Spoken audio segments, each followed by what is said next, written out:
The old man sat hunched over his workbench, his weathered hands trembling as they carved intricate scales into the wooden dragon.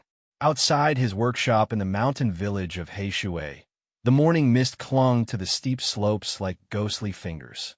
Master Chun had been carving dragons for 60 years, but this would be his last. In the corner of the workshop, 12-year-old Wei watched silently. The boy had stumbled upon this place 3 months ago while exploring the abandoned parts of the village. Most young people had left for the cities, but Wei's grandmother was too old to move, and his parents worked in distant factories, sending money home. Master Chin's dragon carvings were not ordinary. Each piece held something special, something that made visitors from far away seek him out. They said his dragons seemed alive, their wooden eyes following you across the room. Some whispered that Master Chin knew the old songs, the ones that could breathe life into wood and stone. The truth was both simpler and more complex. Master Chun was the last keeper of the dragon songs, ancient melodies passed down through generations of craftsmen. These songs, when sung during the carving process, created a connection between the artist and the work. The dragons didn't come alive, but they carried the essence of their creator's spirit. Wei had discovered this secret by accident. He had been hiding behind a pile of wood shavings when Master Chun began to sing. The melody was unlike anything the boy had heard before. It wasn't beautiful in the conventional sense, but it was powerful. The notes seemed to vibrate through the wooden beams of the workshop, making the carved dragons on the shelves appear to shift and breathe in the flickering lamplight. That day, Master Chin caught Wei listening. Instead of sending him away, the old man had smiled sadly. "You hear it, don't you?" he asked. "The song calling to you?" Wei nodded, unable to explain the strange pull he felt toward the ancient melody. From that day forward, Wei became Master Chin's shadow. The old man didn't formally take him as an apprentice. That tradition had died years ago when a last official student left for a job in Shanghai. But he allowed Wei to watch, to listen, and occasionally to help with simple tasks. Master Chin's health was failing. His coughs grew worse each day, and his hands shook more violently. The dragon he worked on now was special. He called it his heart dragon, the final repository of all his knowledge and skill. Every true craftsman creates one heart piece. Master Chun explained to Wei one afternoon. It holds everything we are, everything we know. When we die, a piece of us lives on in that creation. Wei didn't fully understand, but he sensed the importance. He watched as Master Chun poured his remaining strength into every scale, every curve of the dragon's sinuous body. The wood was special too, ancient camphor wood from a tree that had stood for 1,000 years before falling in a storm. The village around them was dying too. Empty houses dotted the mountainside like broken teeth.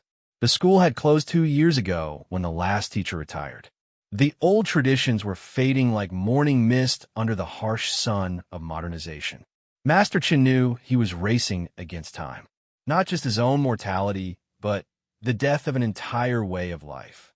The dragon songs have been passed from master to student for over a millennium.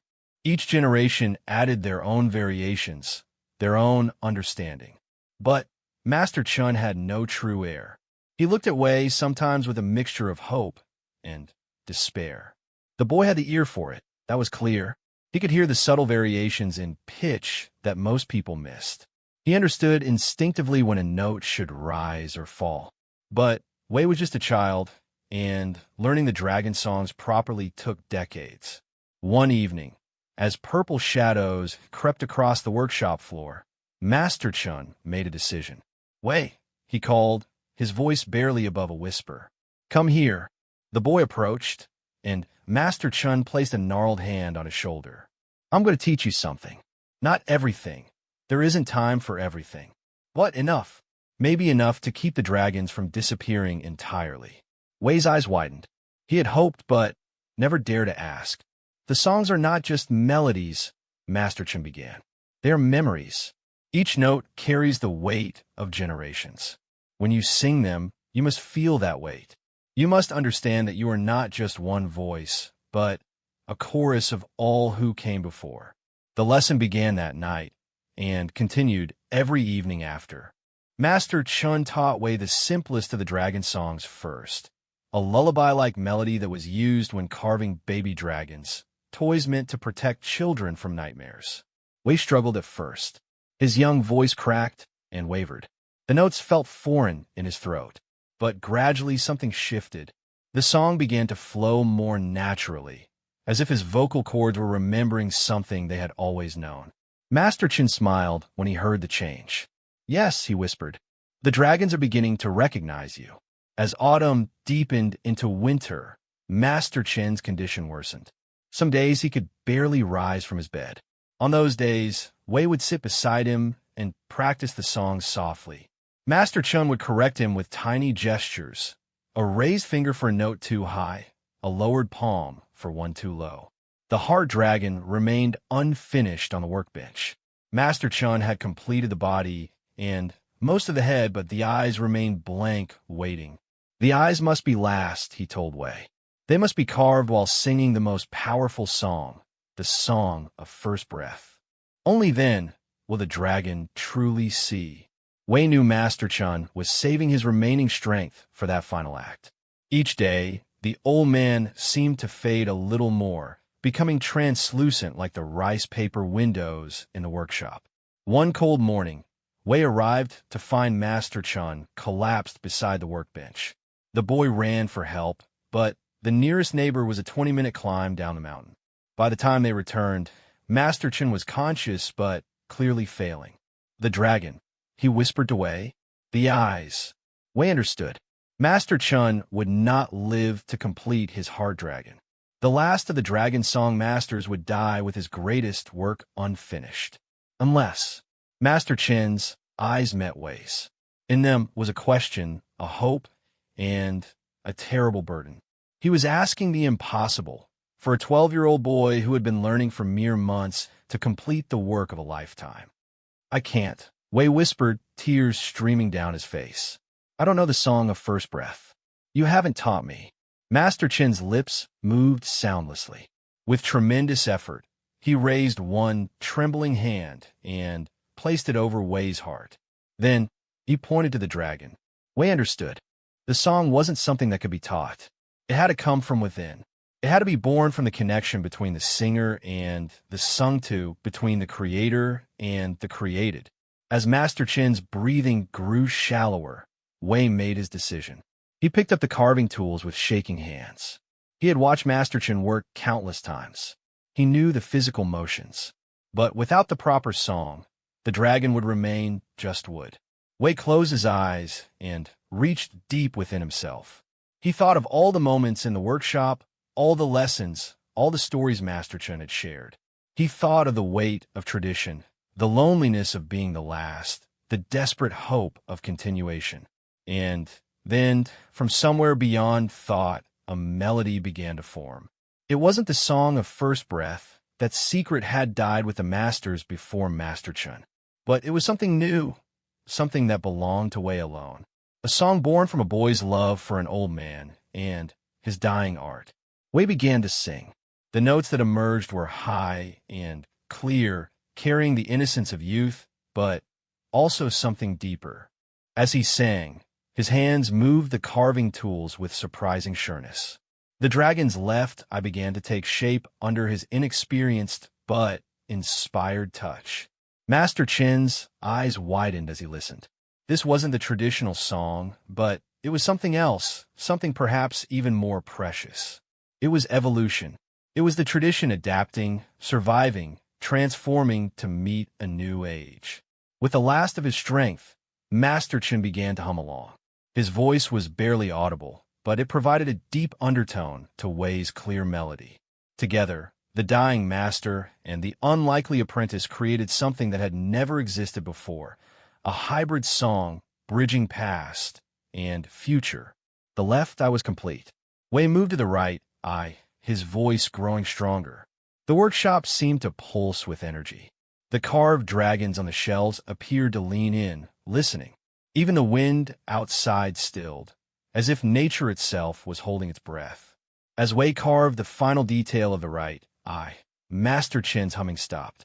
The old man's hand, which had been keeping rhythm on the blanket, fell still. But Wei sang on. He sang as tears blurred his vision. He sang as his voice cracked with grief. He sang until the last curve was complete, and the dragon's eyes stared back at him, seeming to hold a spark of life. Only then did Wei allow himself to look at Master Chun. The old master had passed, but on his face was a smile of profound peace. He had seen the continuation he had hoped for, even if it came in a form he hadn't expected. Wei set down the tools and looked at the completed heart dragon. In the lamplight, its eyes seemed to glow with inner fire. He could almost swear he heard an echo of his song resonating from within the wood. The boy was alone now in the workshop, surrounded by dragons and silence. He was too young to be a master, too inexperienced to carry on the tradition properly. But he had something Master Chun had recognized, the spark of connection to the ancient art. As dawn broke over the mountains, Wei made a decision. He would not let the dragon songs die. He would practice, he would remember, and when he was ready, he would teach others. The tradition would change, adapt, but it would survive. He picked up the heart dragon carefully, cradling it like a newborn. According to Master Chun, it should be placed in a position of honor, where it could watch over the workshop. Wei climbed onto a stool and set the dragon on the highest shelf, facing the door. As he stepped back, a shaft of morning sunlight struck the dragon's eyes. For just a moment, Wei could have sworn he saw them blink. And in the whisper of wind through the workshop's cracks, he heard an echo of Master Chen's voice. The dragons remember, Wei. As long as someone sings for them, they remember. Wei wiped his tears and looked around the workshop that was now his responsibility. He was 12 years old, an orphan of sorts in a dying village, keeper of secrets he barely understood. But he had a song, a new song, born from the ashes of the old, and that perhaps was enough to begin. 3 years passed like drifting clouds over the mountain village. Wei, now 15, had grown taller, his voice deepening from a boy's clear soprano to a young man's uncertain tenor. The workshop remained his sanctuary, though the world around it continued to change. The village of HFY had shrunk even further. Only 37 people remained, mostly elderly folks too rooted to the mountain soil to leave. Wei's grandmother had passed the previous winter, leaving him truly alone. The local government had tried to relocate him to a city orphanage, but Wei had hidden in the mountains until they gave up. He survived by selling small dragon carvings to the occasional tourist who wandered up the treacherous mountain path, drawn by online posts about the last dragon carver. Wei had learned much in those 3 years.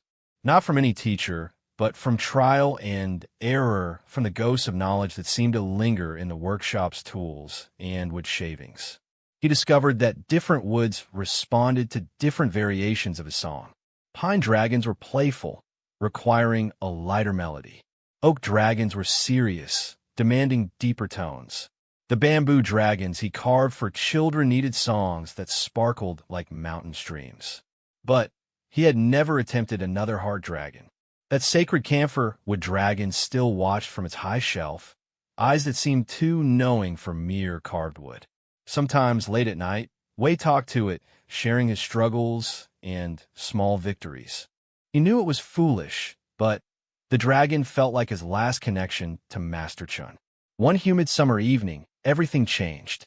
Wei was working on a commission, a modest dragon for a businessman from Beijing who collected folk art, when he heard footsteps on the path. This itself was unusual. Customers usually came during daylight, and always with the labored breathing of lowlanders unaccustomed to altitude. These footsteps were different, light, confident, moving with the rhythm of someone who understood mountains. Wei set down his tools and peered through the workshop's small window. A girl stood in the doorway's shadow. She appeared to be about his age, maybe 16, with city clothes but mountain-hardened legs. What struck Wei most were her eyes, dark and intense, studying the workshop's exterior like she was reading a book written in wood grain and weathered stone. "Are you open?" she called in Mandarin, though Wei caught hints of the local dialect underneath. Wei opened the door cautiously. Visitors his age were rarer than snow in summer. "I'm working," he said carefully, "but you can look around." She entered with the same light steps, and immediately her attention fixed on the dragons lining the shelves. Her expression shifted from curiosity to something deeper, recognition, perhaps, or longing. "My grandfather told me stories," she said softly, running a finger along a small dragon's spine. "About dragons that could hear your heart's desires. About craftsmen who sang them into being." She turned away. "He said they were all gone now." "Not all," Wei replied before he could stop himself. Her eyes sharpened. "You know the dragon songs?" Wei hesitated. Master Chun had always emphasized secrecy. The songs were sacred, not for outsiders. But Master Chun was gone, and the traditions were dying. What good were secrets that died with their keepers? "I know some songs," he admitted carefully. "Who was your grandfather?" "Master Lu Hongjian. He was a dragon carver in Shaanxi province. He died when I was 7. She pulled out a worn photograph from her pocket. It showed an elderly man holding a dragon carving, standing beside a young girl. "I'm Liu Meiling. I've been looking for someone who remembers the old ways." Wei studied the photograph. He had heard Master Chen mention Lu Hongjian. They had been contemporaries, fellow keepers of the tradition. "Why?" he asked. Meiling's fingers tightened on the photo. "Because I dream about them. The dragons. I hear songs I've never learned. My parents think I'm crazy. They sent me to counselors in Xi'an. But I know what I know." She looked directly at Wei. "Grandfather started teaching me, but he died before I could learn properly. I've been searching for 3 years. You're the first real dragon carver I've found." Wei felt a strange mix of excitement and fear. Another person who could hear the songs, but also another responsibility, another weight on his 2 young shoulders. "Show me," he said impulsively. "Sing what you remember." Meiling looked surprised, then nodded. She closed her eyes and began to hum. The melody that emerged was different from anything Wei knew, yet familiar in its bones. It spoke of different mountains, different dragons, but the same ancient understanding. Without thinking, Wei began to harmonize. His song wove around hers like 2 dragons in flight, sometimes parallel, sometimes intersecting. The workshop filled with their combined voices, and something magical happened.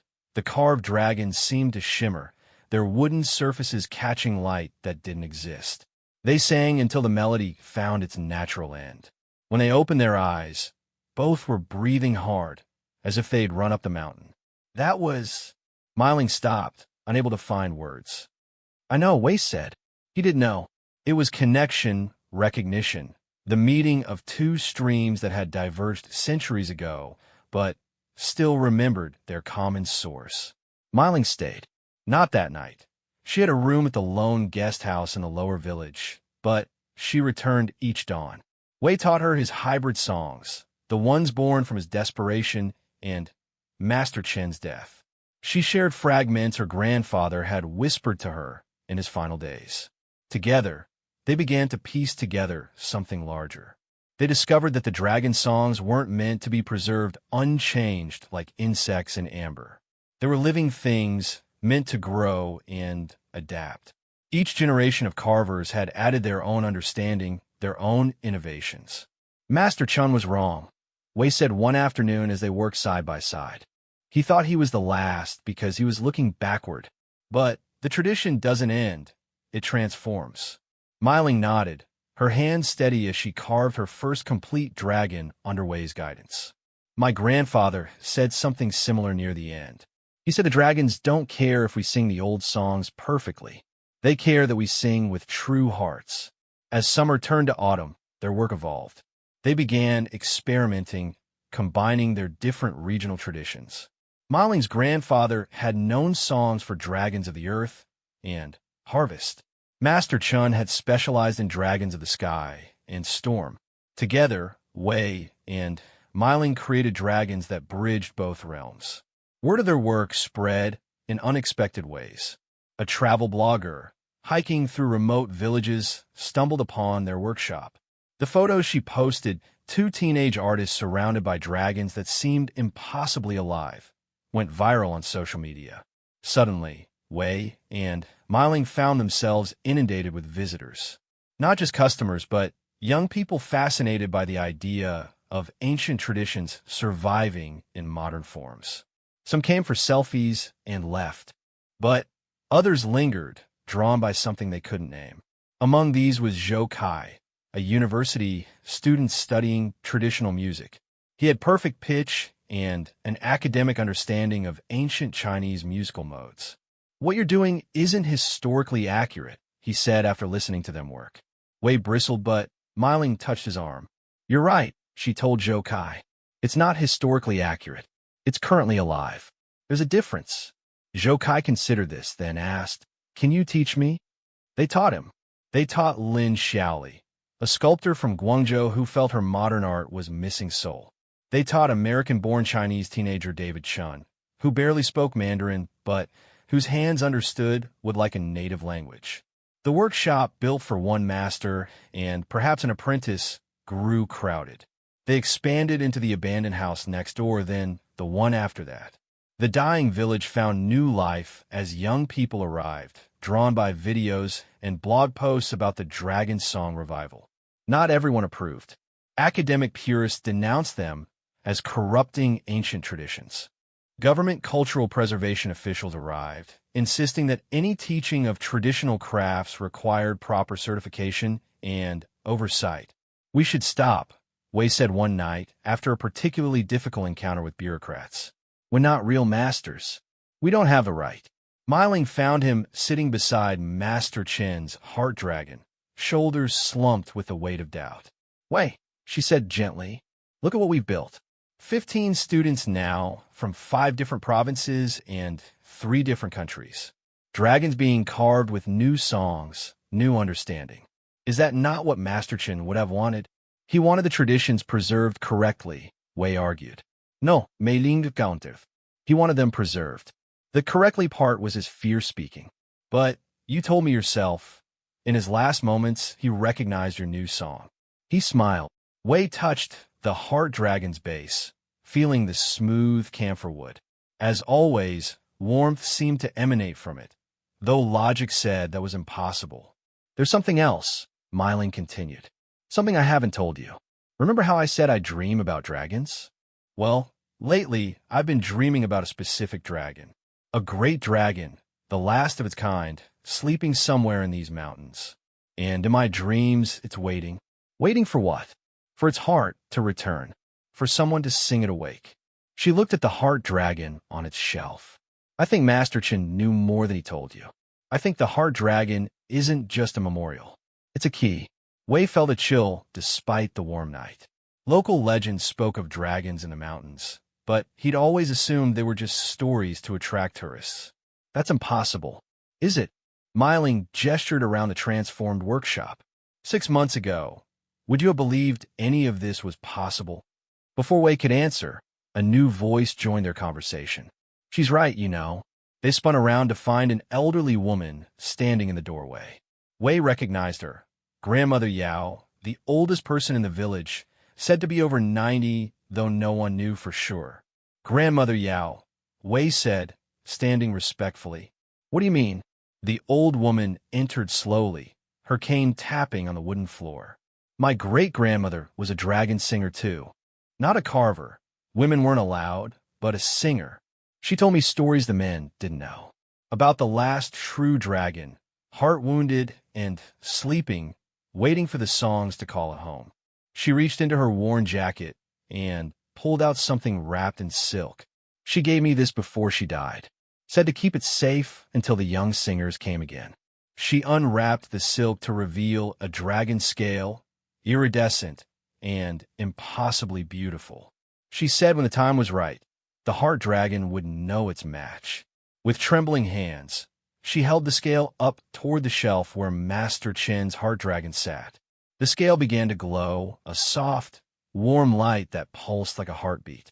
From the carved dragon came an answering glow from its wooden eyes. "The mountain remembers," Grandmother Yao whispered. "It's been waiting for you to remember too." Wei and Miling exchanged glances. Their revival had taken a turn towards something far stranger and more significant than they'd imagined. The songs they'd been piecing together, the community they'd been building, it was all part of something larger. Where? Wei asked. Where's this sleeping dragon? Grandmother Yao smiled, her wrinkled face transforming. Where else? In the dragon's heart cave, high above the tree line. But you can't go yet. You're not ready. The dragon has slept for 300 years.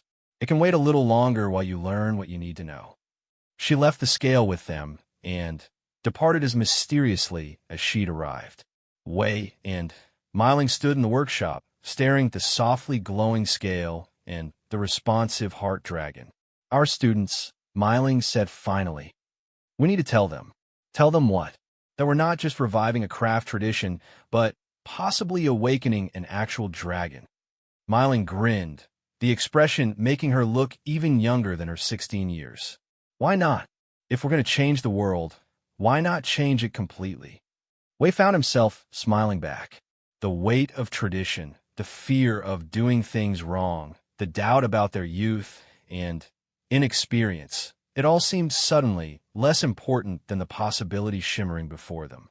They had work to do, songs to perfect, students to train, and, apparently, a dragon to wake.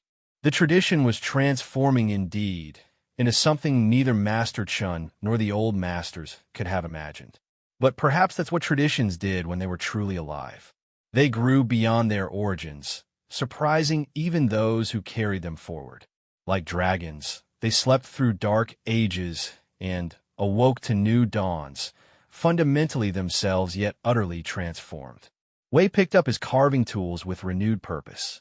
Beside him, Miling began to sing, and their students' voices joined from the other workshops.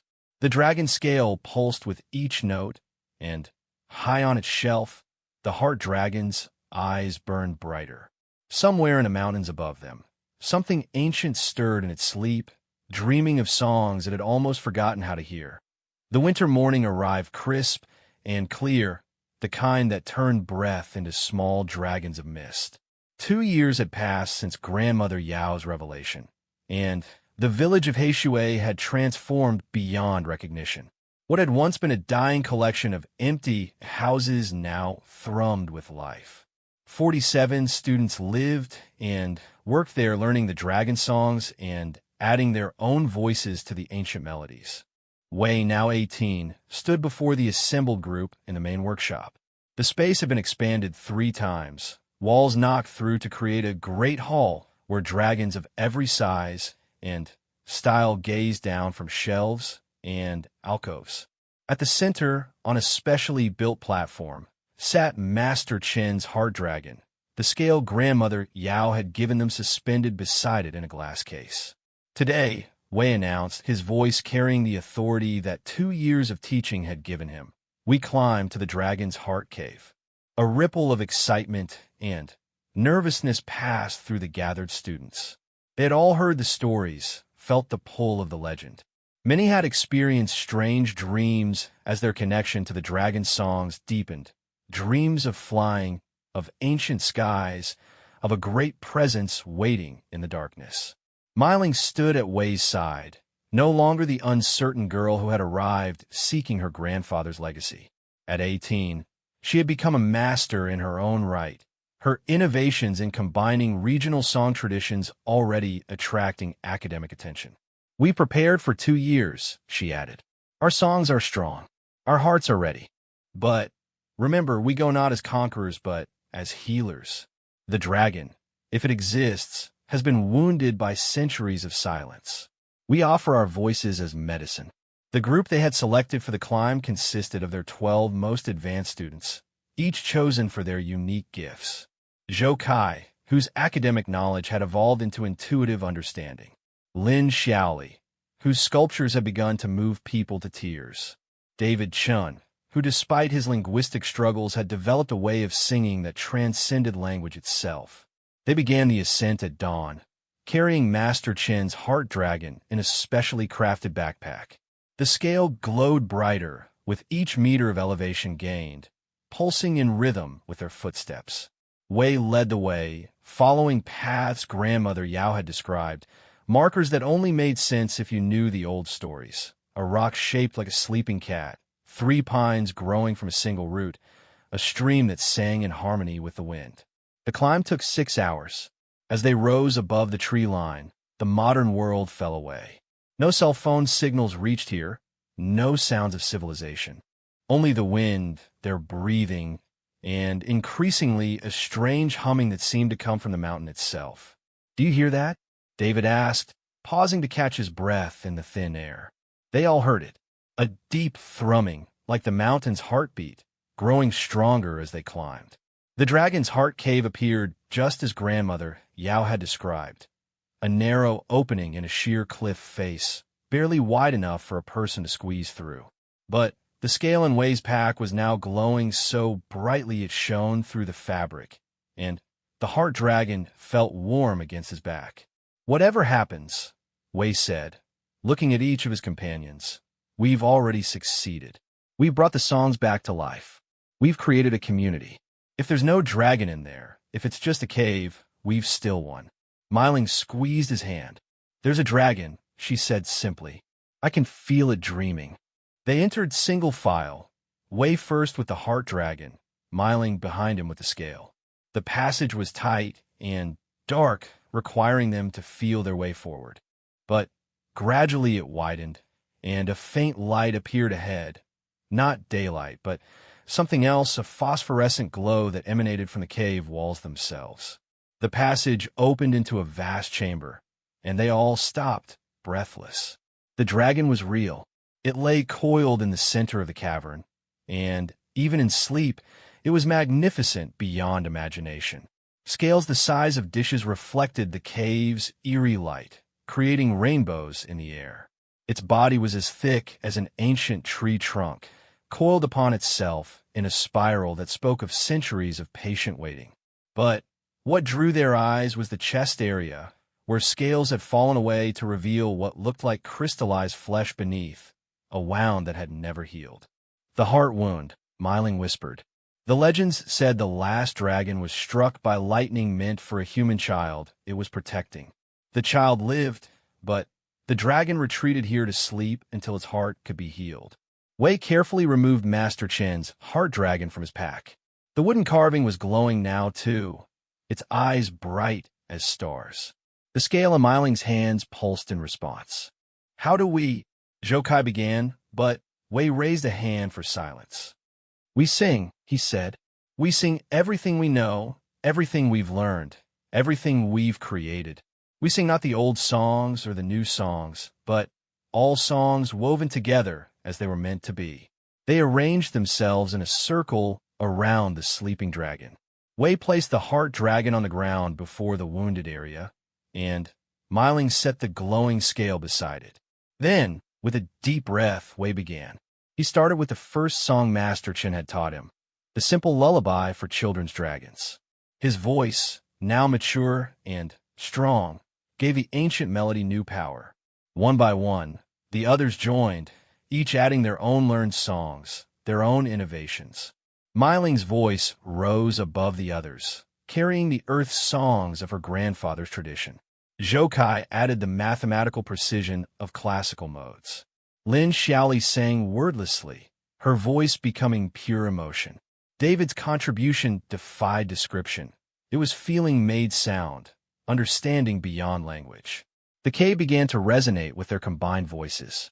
The phosphorescent walls brightened, and the dragon stirred. One huge eye opened, ancient and gold, focusing on the singers.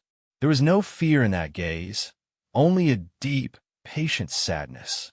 Wei felt the songs wanting to evolve, to become something greater. Without conscious thought, he began to sing the hybrid song he had created at Master Chen's deathbed, the song of a boy's love bridging past and future. The others followed his lead, their voices adapting, harmonizing, creating something entirely new. The wooden heart dragon began to rise from the ground, levitating slowly. The scale rose with it, both objects glowing so brightly they were hard to look at. They drifted toward the dragon's wound, and where they touched, the crystallized flesh, Warmth spread like sunrise. The dragon's eye widened. From deep in its throat came a sound, not a roar but a note, a single, perfect note that contained within it the memory of every dragon's song ever sung. The students' voices faltered for a moment, overwhelmed by the power of that sound, but Wei sang louder, encouraging them to continue. The dragon's note wove itself into their song, ancient wisdom joining youthful innovation. The cave filled with harmonics that made the air itself seem to sparkle. The wooden heart dragon and the scale merged with the wound, becoming liquid light that flowed into the damaged flesh. Then, impossible to believe but impossible to deny, the dragon began to sing. Its voice was like mountains moving, like centuries speaking, like the earth itself remembering how to laugh. The dragon sang of ages past when it flew with its kin, of watching civilizations rise and fall, of the slow fading as humans forgot the old connections. But, most of all, it sang of hope. Hope kept alive by the few who remembered, who passed down songs even when they seemed meaningless, who carved dragons even when no one believed. The wound was closing. New scales, bright and healthy, grew to cover the ancient injury. The dragon's song grew stronger, more joyful. It began to move, uncoiling with careful grace in the vast chamber. Wei realized tears were streaming down his face. Around him, his companions wept openly, overwhelmed by the beauty and power of what they were witnessing. They had come to wake a dragon, but instead, they had healed one. And in healing it, they had healed something in themselves. The wound left by disconnection from the ancient world, from the magic that once lived alongside the mundane. The dragon's great head lowered until it was level with Wei. When it spoke, its voice rumbled through their bones as much as their ears. Young singers, it said in a language that predated modern Chinese, but which they understood perfectly, you have given me back my heart. What would you ask of me? Wei looked at his companions, then back at the dragon. Teach us, he said simply. Teach us the songs we've lost. Help us bridge your world and ours. The dragon's lips curved in what might have been a smile. You have already built that bridge. Every new song you created, every tradition you adapted rather than preserved unchanged, that was the bridge. I'm not the last dragon, young singer. I am the first of the new dragons, awakened by your willingness to let the old become young again. Then, there will be others? Smiling asked, hope bright in her voice. Dragons are not born or found, the great being replied. They are sung into existence. You have remembered how to sing. Yes, there will be others.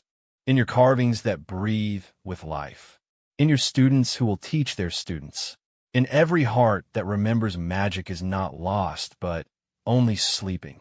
The dragon moved toward the cave entrance, its massive body flowing like water. The passage that had been narrow for humans widened at its approach, stone yielding to ancient magic. The students followed, still singing, their voices now permanently changed by the harmonics they had shared with the dragon. They emerged onto the mountainside to find the sun setting, painting the sky in shades of fire. The dragon spread wings that had been folded for 3 centuries, each membrane catching the light like stained glass. Will you stay? Wei asked, suddenly, afraid that this miracle would disappear as quickly as it had manifested. I will visit, the dragon promised. But my place now is between worlds, helping others remember the bridges. You, young singers, your place is in the village below, teaching, creating, keeping the songs alive in new forms. This is not an ending, but a beginning. With a leap that defied physics, the dragon launched itself into the sky. Its flight was poetry made visible, grace given form. It circled the mountain 3 times, singing a blessing that would echo in the stones for generations, then disappeared into the setting sun. The students stood in silence for a long moment. Then Zhou Kai said what they were all thinking. No one will believe us. They don't have to, Wei replied. They'll believe in the songs. They'll believe in the dragons we carve. They'll believe when they feel their hearts stir at something beautiful and impossible. The descent was made in darkness, but none of them stumbled. The path seemed to glow faintly beneath their feet, and their voices, when they sang to light the way, carried new resonances. They found the village in an uproar. Everyone had heard the dragon's song echoing from the mountains. Many had seen its flight. Grandmother Yao sat in the main workshop, smiling knowingly. "So," she said as they entered, "the young singers have remembered how to wake dragons. What will you do now?" Wei looked around the workshop at the carved dragons that seemed more alive than ever, at his students and fellow teachers, at Myling, who had become his partner in more than just the preservation of traditions. "We teach," he said. "We create. We remember that traditions live by changing, that dragons wake when hearts sing true, that magic isn't gone, but only waiting for someone young and foolish and brave enough to believe." The workshop filled with voices as students shared their experience, planned new projects, dreamed bigger dreams. Outside, villagers gathered, drawn by the joy and possibility radiating from the Dragon Carver's Hall. High on its shelf, the spot where Master Chen's heart dragon had sat was empty now, the wooden masterpiece having fulfilled its purpose. But the emptiness didn't feel like loss. It felt like space for something new to grow. Wei picked up his carving tools and selected a piece of wood, young pine from a tree that had sprouted the year he was born. As he began to carve, he sang. Not an ancient song or a new song, but simply the song his heart needed to sing in that moment. Around him, others took up their own work, their own songs. The tradition lived, not preserved in amber, but growing like a living tree, roots in the past, but branches reaching toward futures not yet imagined. Somewhere in the sky above, a dragon flew on wings of starlight and possibility, its healed heart beating in rhythm with the songs rising from a mountain village that had remembered how to believe in magic. And in workshops throughout China and beyond, as news of the miracle spread in ways both digital and timeless, other young people picked up tools and opened their throats to sing. They carved new dragons, dreamed new dreams, built new bridges between the world that was and the world that could be. The last dragon's heart had indeed faded, but a human boy's forbidden song had reignited its fire. And that fire, spreading from heart to heart, from song to song, would never be extinguished again. For this is the deepest truth the dragon singers learned. Magic sleeps, not in ancient things perfectly preserved, but in young hearts brave enough to sing new songs. The dragons never left. They were only waiting for us to remember how to see them, how to sing them, how to love them into being. In the village of HFY, where an old man had died believing he was the last, dozens of voices rose in harmony, proving him beautifully, joyfully wrong. The dragon songs lived. They grew. They transformed. And somewhere in the space between tradition and innovation, between memory and dream, dragons flew again.